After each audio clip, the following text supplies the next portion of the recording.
Okay,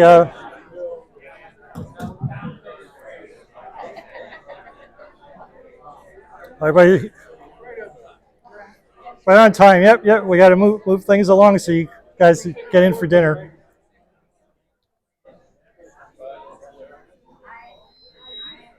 Okay, we'll go and get started today. I'm Ray Zafian. Mike's on a vacation, so well-deserved vacation. So I'm the host today and tomorrow.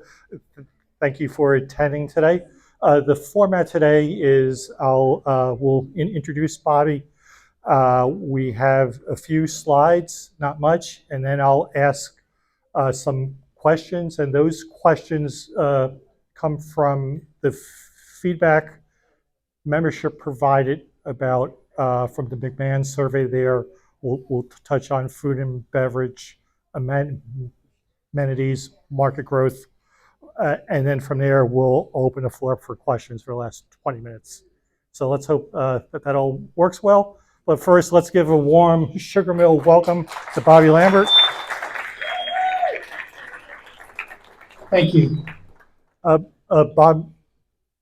Bobby, how about you start with a bit about your family, places you lived, and Okay. along those lines, and business background. A short history. I haven't lived that many places, but I married my wife Beth, who is not here tonight, but would be if she could be. For 23 years, we have two daughters. Hello. All right. We have two daughters, 22 and 20. Our 22-year-old is a senior at the University of Kentucky, and our 20-year-old has followed in my footsteps into the hospitality industry. I tried to warn her, but she didn't quite want to listen. But she loves people, and that's where she wants to go, and we're going to support her in doing so. Most recently, we've lived just a little bit south of Nashville, Tennessee. So Franklin was the community we lived. Most recently, I worked at Brentwood Country Club, which is a high-end, member-owned private club in that market. Prior to that, I spent 20 years with Carrabba's Italian Grill as a managing partner, owner-operator. Started with them when they had 23 restaurants and left when they had 240. So I got to experience a lot of growth and a lot of learning at that time about what does it take to take care of people and how do we serve great, consistent food. So I think those are all things that we want to make sure that we're looking at, working towards and improving on day in and day out. Good, thanks, Bobby. So one of the things from the search committee, so Bobby's first exposure to Sugar Mill would have been through the search committee and all the documents we provided. So we sent the McMahon survey, we sent our financials, we sent the bylaws, we sent the marketing cards and all that. So while this is day 3 for Bobby, we estimate we're probably about 3 months down the road what we've prepared and shared.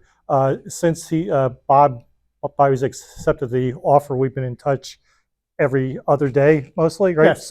So we've covered a lot of ground. We're thrilled to have him here live, in person, on ground, ready to go. So part of the interview process for day 2 was for the candidates to present their view and their vision of what they saw with all the data they collected and all that. So we're going to go through 2 slides here, and I'll turn it over to Bobby for, come on. That's slide 2. That's slide 3. Okay, Bobby, go ahead. All right.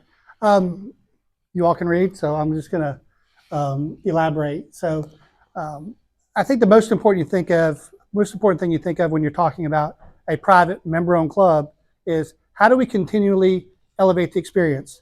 How do we make sure that we're striving to do better for you day in and day out?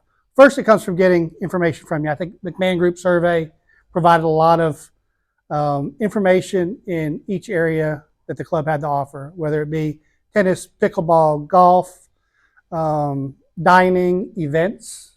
So your social engagement part of it. To elevate that experience, we have to offer programming for all that. And you'll hear a key cadence from me throughout my time here is, everything should fall back onto great programming, great golf tournaments, great tennis tournaments, clinics, junior programs, maybe a painting or mahjong, whatever everybody's into. We need to think of a way to host those opportunities at the club. We need to look at what members are eating. Where are they dining? If they're not dining here, they're dining somewhere. And why? Is it service? Is it food? Is it closeness to their home? Those are things that we're going to want to evaluate so that we can elevate your experience day in and day out when you come. That's the ultimate goal, is to give you the best private club experience we possibly can within our market. All right? Optimize financial performance. If we're not being good stewards of the membership money, if our board and our management and our team don't have a strong fiduciary responsibility, those things that we want to obtain through renovating the blue course, adding more dining or changing the dining that we currently have, all those improvements that you look at obviously cost money. So what's the best way for us to fill that gap, right? We want members here enjoying the club rather than going someplace else. So your engagement and your participation is key to our future success. We can't make money. We don't have a money tree out there. So we need to provide an experience for you all that makes you want to come.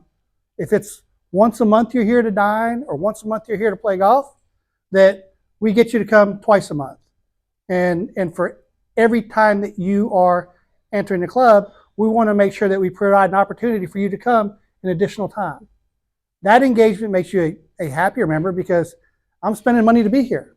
I've wrote the dues checks every month. I know exactly what it takes. You want to have everything for your social life provided for you by the club. So if you live in the neighborhood, you don't have to leave the neighborhood. If you live close to here, then it's not a far drive, right? So that fiduciary responsibility, I believe, is very important, but we have to optimize what we have and what members are doing so that we get them here more often. Strategically enhance facilities and programming. Again, programming is key, right? If we're not doing anything at the club to keep you engaged, shame on us. So a social calendar, right? Events that make a difference and involve everybody, right? We have all different ages here. So we have to do things that appeal to every age demographic. We have to do things that appeal to children, to grandchildren, to spouses, to widows, to widowers. All of those people are key components of making a club a special place. Very important that we have programming to allow that to happen. And then this should be the easiest thing for us all to do, is position Sugar Mill Country Club as the premier club. It's the only private member-owned club in a 40-mile radius. We need to be the premier club in the 40-mile radius. And we're going to work hard to make that happen. And then leadership philosophy. Again, I think if you have member-centric services, that you strive to excellence day in and day out when you're serving the members, their guests, their family, and really anybody that comes in contact with Sugar Mill Country Club.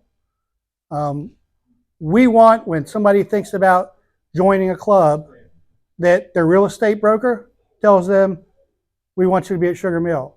That the guy that's delivering their mail talks about Sugar Mill and how nice the people are there and how welcoming they are. And what a great service they provide to their members in the community. Again, financial stewardship is key. We have to be responsible. We have to be good financial stewards of the members' money. Operational agility. We need to be able to pivot quickly. So if we try something, and we're going to try things that don't work, I'll tell you in advance, not everything that we try is going to work. As much as we'd like to believe that, we're going to throw some things at the wall and it's not going to stick. But we're going to try things so that we can make sure that we're fulfilling our obligation to provide programming in the right way for our membership. You have to have an empowered team. If the team can't make decisions to better the service, better the offerings, and continually work towards bettering the service opportunities, whether it be on the golf course, pace of play, on the tennis court, making sure that those courts are maintained properly, that the pickleball courts are squeegeed off when they're supposed to be, and that we have, the items that they need to be successful in their rounds or in their matches day in and day out. Then we're not empowering them to do their job. We're not empowering them to meet the expectation or elevate the experience for the entire membership. And then collaborative governance. I report to the board. They're here to govern and advise how the club is run, but not operated. So we have to work together through board leadership, through committee involvement, and through managers and department heads, leading their departments. It's my responsibility to oversee those and to take corrective action where necessary, and where I can really grow and guide those folks through mentoring them so that they can be the best team members they can be. And I think that's a key component of what they're looking for. And I think when they have that, you're going to have a better experience as well. Good, thanks, Bobby. We're going to jump to food and beverage now, some questions. So one of Bobby's key strengths is menu development. And that was a topic that came out. How do you mix things up along that line? So there we go.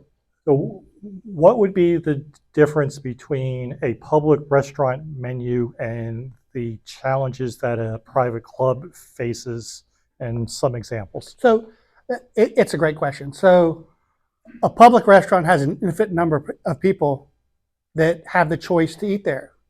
A private club does not. It's got your membership and their significant others.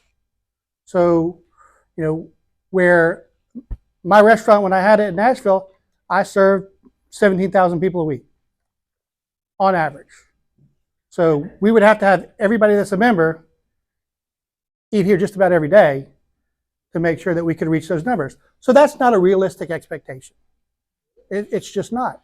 What happens there is it is so difficult to plan each and every night if your members maybe don't make a reservation. Even if it's kind of close to the time where they're going to come, every little bit of knowledge that we have going into a night gives us the ability to pivot and work towards making sure that we create that experience.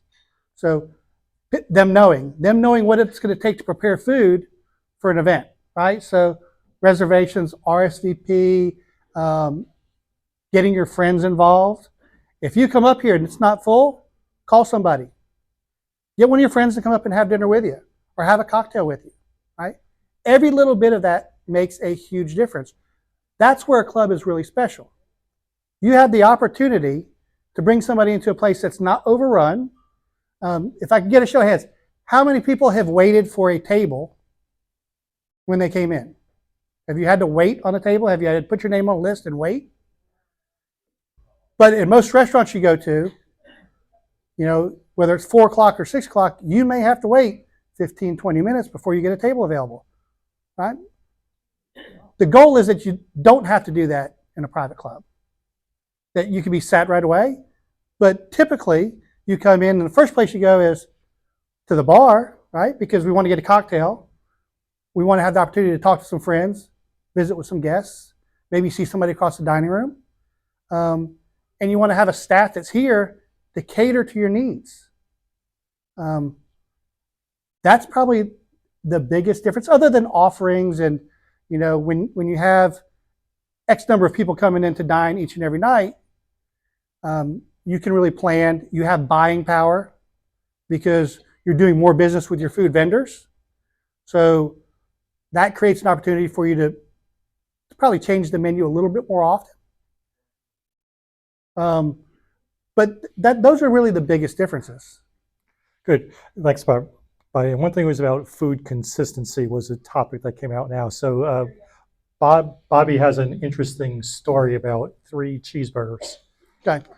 So I have this thought when I would go into restaurants, when I would go to my club and kind of test the chef. And I talked to Chef and Maggie about this earlier, that so one day this week, we're going to go down and we're going to ask 3 different cooks, or maybe the same cook, to make 3 cheeseburgers.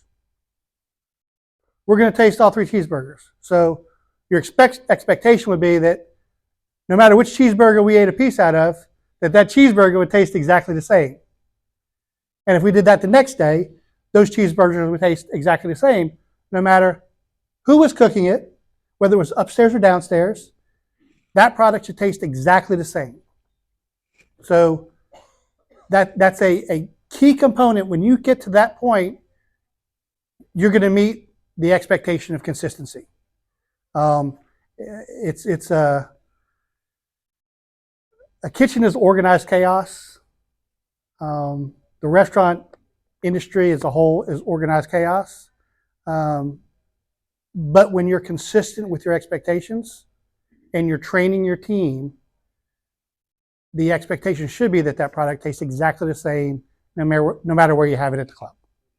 Good. And as your background indicates, you've been in parts of many different business turnarounds. Yes. Are there consistent themes that you find, or I mean, I know each one might be unique, but are there core themes that you find as a pathway to success? I think there are. First thing you have to do is get buy-in from the staff, right? So typically when you go in and you're going to turn something around, or you're going to create an environment that's different than what people are experiencing currently, first thing you have to do is get buy-in from the team. Those leaders that have been leading that team, they may have not been coached. They may not have been given the parameters of their operation. So the first thing that I do is I'm going to evaluate where everybody is. And it's not always going to be comfortable. You know, I'm a fairly intense person. I am very passionate about food and service. I get very excited when things are not being executed at the highest level, and it will take us some time to get there.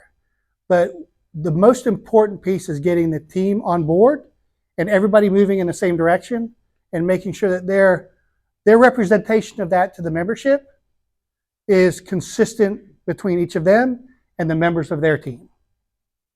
I think it's a true component to figure out where the opportunities are from a leadership standpoint, and how do we encourage folks that may have learned a different way to look at things in a way that I believe will make our total satisfaction and elevate the experience for the members. Good. We're going to jump to membership growth. So when members talk about growth, you think of aggressive marketing programs and adjustments and all that. We had 5 candidates all Right. highly successful in their roles. Asked this question, and the answer we got from all 5 was consistent, and it surprised us. So, Bobby, what's the most important thing for member growth and member retention? Satisfaction.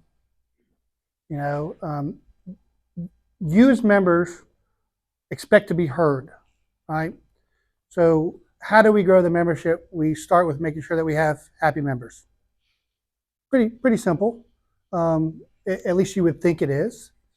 But it's not, because there's so many different personalities, so many different expectations.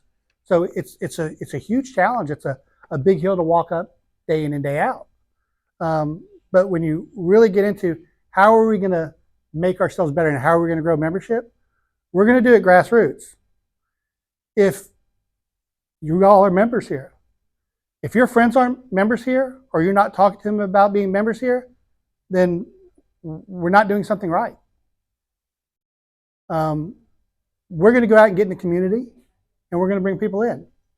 But it does go back to programming is the biggest part of it. If we're not looking for ways to create an environment for every demographic within the club, we're going to miss the boat. It's going to fall short for somebody. And there's a lot of different personalities here, right? Right. Everybody wants something a little bit different. So we have to figure out a way to get as close to that as we possibly can and make everybody feel like we are working towards your demographic all the time. And one thing with Bobby's background as well, and where he came from, is while a lot of the survey results talked about us being a golf-centric place, there was a strong indication to move to a full-service country club, which puts a lot of other more emphasis on than just golf, not to minimize golf and all that. So Bobby, could you talk about maybe some examples or ways you've looked for other programs at your past club? Yeah, to try I mean, I would start by saying you have a phenomenal golf course. It's a great asset. It's beautiful. I can't wait to play it. I haven't had the opportunity yet, but it'll come soon. But when you start talking about a club, we have people that have children here. So we have to have some programming for those kids. So junior tennis, junior golf. I don't think we have a pool that's set up for a swim team, but, to have things that attract children to that area. So again, when you're going to take your kids out to do something, we want them to be engaged at the club. We want them to be the next generation of members. So programming there is very important. Women's programming in golf, women's programming in tennis. The guys typically figure out a way to put games together, and they'll play with like-minded people who they want to play with. Women will play with everybody. They want to go out and play. They want to have a good time, but there has to be some programming. There has to be some game. There has to be some fun. You have to have programming in tennis. So every aspect of the club has to be touched. You have to come up with new ideas like, Tuesday painting in whatever room, where you have people come in. Again, we're going to try some things. Not everything's going to work, but we're going to try things so that everybody has an opportunity to find something within the club that they're going to enjoy and they're going to gravitate towards. Good. And then last question for me would be plans 30, 60, 90 days. How fast we see some change, knowing Rome wasn't built in a day. No, you will start seeing subtle changes quickly. So Chef and I have talked about some ideas already. Maggie and I have talked about some things in food and beverage already. I've talked a little bit with Casey down in the pro shop just about what he's seen over his time here and what would he like to see differently. That we look at pari-mutuels for golf to put a little extra fun in the game. Looking at this club's been here for 50 years. That's a long time. So if we've done the same event year after year, over and over and over again, you know what? You're going to lose in participation. You're going to have people that don't want to be involved in that event because it's never changed. It's great to go out and play golf with my friends, but boy, it sure would be nice if we had a little bit different game. Or we had the tournament set up a little bit different. Or we opened it up to more folks. So I think it's really, really important that we look at the opportunities and take the feedback from the membership seriously, because you are the ones that are paying the bills, right? So we really have to look at how we're doing things, why we're doing them, and how quickly we can do things. So you'll see things in food and beverage because that's the easiest opportunity or easiest needle to move a little bit.